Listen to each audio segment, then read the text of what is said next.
Welcome back, everyone, to OpenLine. We are talking with Dr. Alan Brown. He is an author of numerous books on ghost lore, primarily in the South, and folklore, Southern folklore.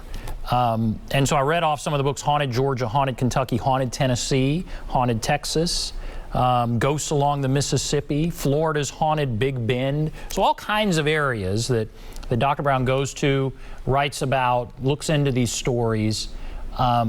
And in the first segment, I ask you about what is an example of something that you really couldn't explain, that you felt was real. You mentioned the situation up in Louisville. You said, I believe you said there was another one. Is that right? What's the other one? Well, this happened about 20 years ago, and it was in Natchez, Mississippi. I went with a radio station, a group of people who they had a contest, and several people won the contest and went on this trip, and I guess I was the expert, so I went with them, and we met up with another group from a Louisiana radio station, and we went to Magnolia Hall. It was built in 1850 by a man named Thomas Henderson, a cotton planter. And so there were probably about 17 people in this beautiful antebellum mansion. Well, we had a psychic on the telephone, and the psychic said that Mr. Henderson's daughter was going to play the piano for us. Well, she had been dead for over a century, but we sat down, we were really quiet. And first of all, we went into the music room where the piano was to make sure nobody was in there, and there wasn't. So we sat there, and all of us heard a piano key plink twice. It plinked twice. Well, the guy closest to the piano ran in there. There was nobody there. And I have no explanation for it. We checked to see, well, maybe there was a tape recorder or something hidden in there. No, we didn't hear anything like that. And I can't debunk that. And it bothers me to this day that I may really have had a brush with something from the other side, as they say. Wow. And there are all of us did. Yeah. There were 17 people that heard this. So when you have collaboration, that's what really, I think causes you maybe to shiver a little bit. And I mean, I am so fascinated by that. So have you been able to drill down further? Like what happened at that house? Who could that have been? I mean, was it something tragic? Is it always tragic? Could it be something positive, or is it always tragic? No, not always. No, sometimes people just are attached to their house and they remain there. Now, I talked to a lady in Thomasville, Alabama, who had a spirit in her house. I guess she still does. And she knew who it was. She was pretty sure it was the man who built the house. And she said, one day after she got frightened by him, she said, okay, this was your house at one time. This is now my house. And you're welcome to stay here, but just don't scare me anymore, and don't scare anybody else. And after she set down the ground rules, he's alone. and this is what I told Lady Livingston, that if that ghost scares her again, just tell him, this is my house, it's not yours. You know, you can go to the other side, or you can stay here, but just don't scare me anymore. It seems to work. It seems to work. Well, that's very interesting. I mean, do people want, when they call you and ask you to look at this, or when you talk to a ghost hunter who's been called out and asked to look at something, are people asking you to get rid of the spirit, or just to identify it, or really just to say, I'm not crazy, I know something's going on, or just help explain, well, actually it's your hot water heater? I mean, what is it people are looking for when they call a ghost hunter or call you? I think in many cases it's confirmation that they're not crazy. But I think they also want to be sure that whatever is in their house not harm them or anyone else. I have not. Do recall one situation where I was called to go to a house where the parents were concerned about the child who was having all kinds of emotional problems in the house and couldn't sleep. And it turned out that the bed was close to a wall that had a lot of electrical wiring. And there are some people who think that could cause people to have hallucinations, that sort of thing. Mm-hmm. Like people who live close to high tension wires, they sometimes have those visions, I guess you could say. And so they moved the child's bed and it didn't happen anymore. But I think in that case, they wanted to make sure that their child was safe and that nothing evil is going to harm her. And you've been investigating these for a long time. You really said very, very rare. I think you said almost never. Have you seen one that's harmful? That is yes. Well, I know of one case, and this is what's based in. It is a legend. It's based in fact. There was a man in Newton County in Alabama named Bill Mosquito, who was a Methodist minister who had joined the Confederate Army. He was he hired a substitute, and he was riding back, and he was captured by some Confederate soldiers who lynched him, who hanged him, and problem was the limb they hanged him from was too low. Bill was a tall man, and so his feet were touching the ground, so they dug this hole under his feet so that he would strangle, and he did. The hole is still there, supposedly. It's under a bridge. It's actually under a concrete bridge now. But every member of the lynch party died violently. One was struck by lightning. One was riding his horse, and he hit an overhanging limb, and it broke his neck and knocked him off the horse. They all died violently. Now, did Bill Skeeto's ghost do that, or was that coincidental? I don't know. But that's one of the few stories I know of it where you have really, really vengeful spirits. And again, a tragic situation is what's really at the heart of it all.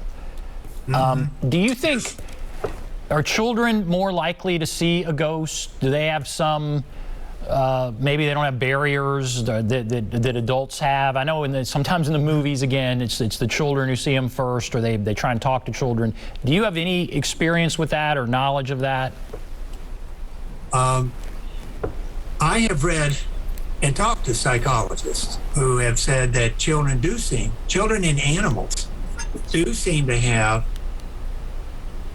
I guess, a closer link to the spirit world than adults do. Adults grow out of it. They lose that ability to sense the presence of spirits. But there are lots of stories, not just of little kids, but of dogs, particularly dogs, who sense that something's in the room, and they won't go to a certain spot.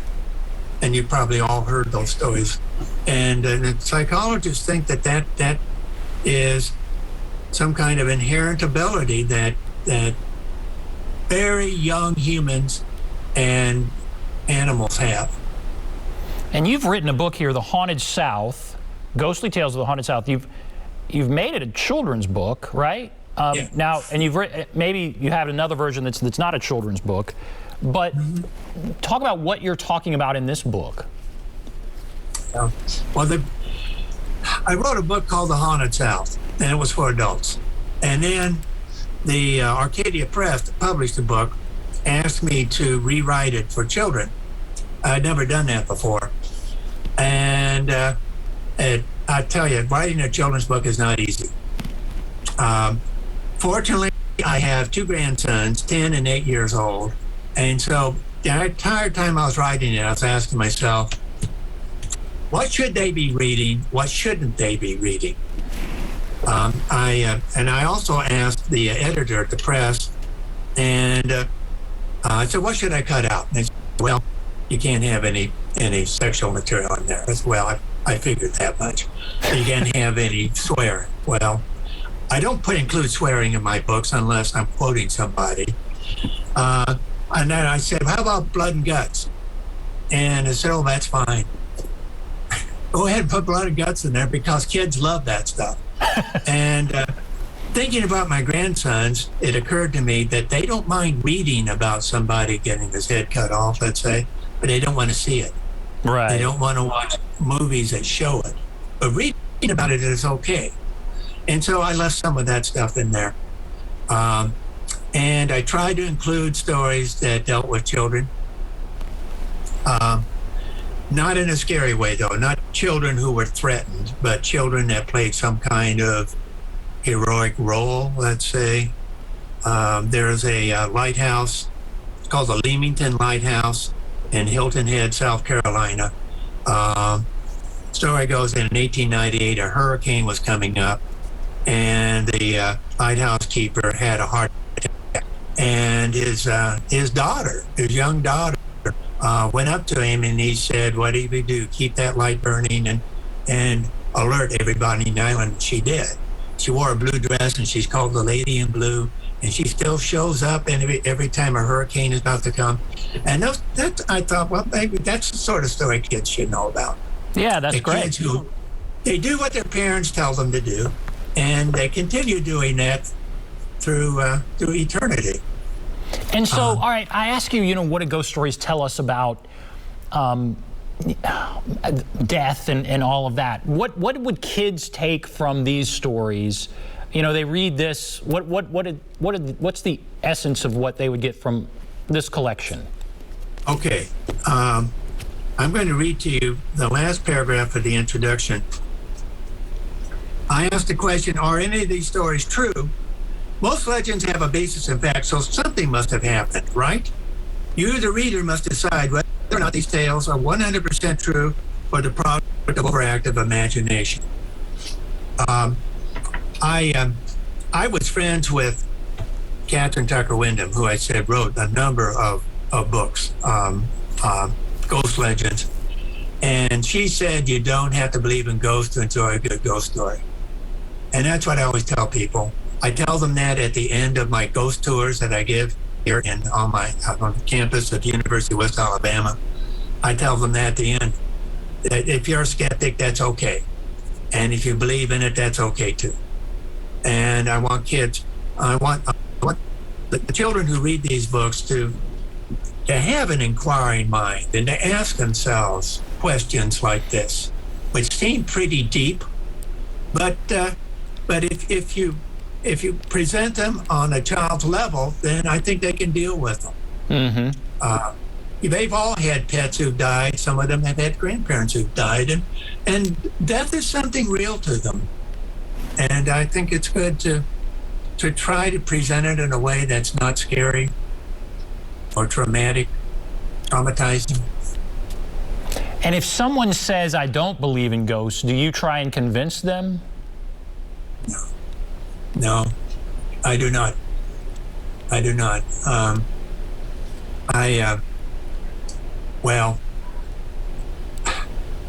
brother don't believe in ghosts, and he's beaming about it. And we, our whole family went to a haunted inn in Kentucky, and during the night, while everyone else was outside sitting around the campfire, his wife and I went into their bedroom, and I had my EMF detector, and I scanned the room, and I found out that the room was clean except for the bed that he slept in. And so I didn't say anything. The next night, I asked him how he spent the night, and he says, I don't know, it's kind of cold on my side of the bed. Julia said she was just fine. Then I told him, and he thought I was making it up. But I derived a great deal of satisfaction out of that. And EMF, what does that mean? That means what? EMF detector? Electromagnetic field. Okay. A lot of people believe that ghosts they require a lot of energy in order to materialize. And so if the electromagnetic field drops, a device like that will register it. Cold spots are supposed to be indicative of the presence of a spirit. That shows that the spirit is trying to appear. And I find this field to be much more fascinating, I think, once I got into the scientific aspect of it. But that still doesn't convince me that all of these events are true. It's just, it does make it more, doesn't make it fun to go to these places and use your equipment to test it, to see if there's something to these tales. Absolutely. All right, we'll take a break. We'll come back, continue our discussion. I want to talk about some kind of more inspirational, if that is even the right word, but some things that you've seen throughout your studying that would inspire. We'll take a break. Be back right after this.